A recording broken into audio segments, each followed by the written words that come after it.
You know that in 2 days, a Texas man could become the first person executed in the U.S. for a murder conviction due to shaken baby syndrome. Robert Roberson was convicted of killing his 2-year-old daughter more than 20 years ago. So our Trevor Sohaki is in studio this morning with us to break down this case, Trevor, and why some politicians are trying to stop this execution. Good morning. Good morning. This is a bipartisan group of lawmakers, and they're actually joined by the former homicide detective who worked the case in defending Roberson now. They say Roberson's conviction was based on faulty scientific evidence, and new evidence shows the little girl died from complications from severe pneumonia.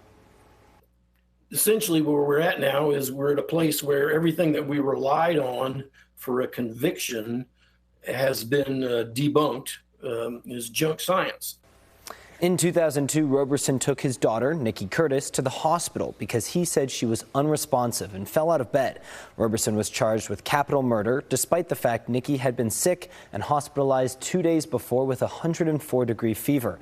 However, prosecutors maintain the new evidence does not disprove their case, that the 2-year-old died at the hands of her father. In a jailhouse interview, Roberson said he loved his daughter and didn't kill her. He said his seemingly cold attitude at the time was due to his undiagnosed condition. Just because I couldn't explain what happened to her, they said you're guilty, and the way I was acting funny because of my autism. I didn't even know I had autism until I was here. Roberson's attorneys are expected in court later this morning to argue a different aspect of his case, claiming the judge who scheduled the lethal injection didn't have appropriate jurisdiction, so the death warrant should be voided. While Roberson has spent decades on death row, many others convicted of shaken baby syndrome murders have seen their sentences commuted because the diagnosis has been deemed unreliable. Now, our Ashley Moss is at the desk this morning tracking what options Roberson has left. Ashley? Well, and I asked Robert Roberson's attorney that exact question, and she pointed back to Texas law, which does state that the governor can grant a 30-day reprieve from execution with a recommendation from the Pardon and Parole Board. Full clemency would have to come from that board, but Governor Abbott has only done that one time in the last 10 years, and that goes back to a case out of 2018.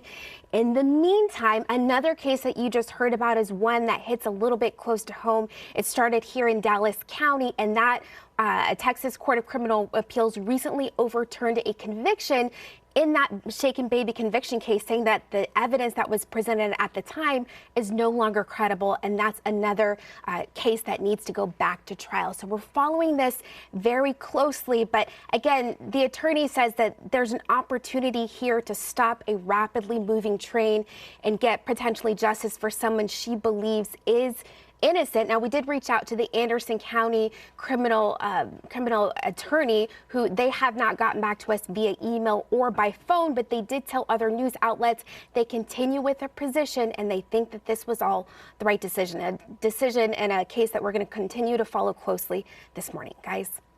All right, Ashley Moss, thank you so much for digging into that for us. We appreciate it.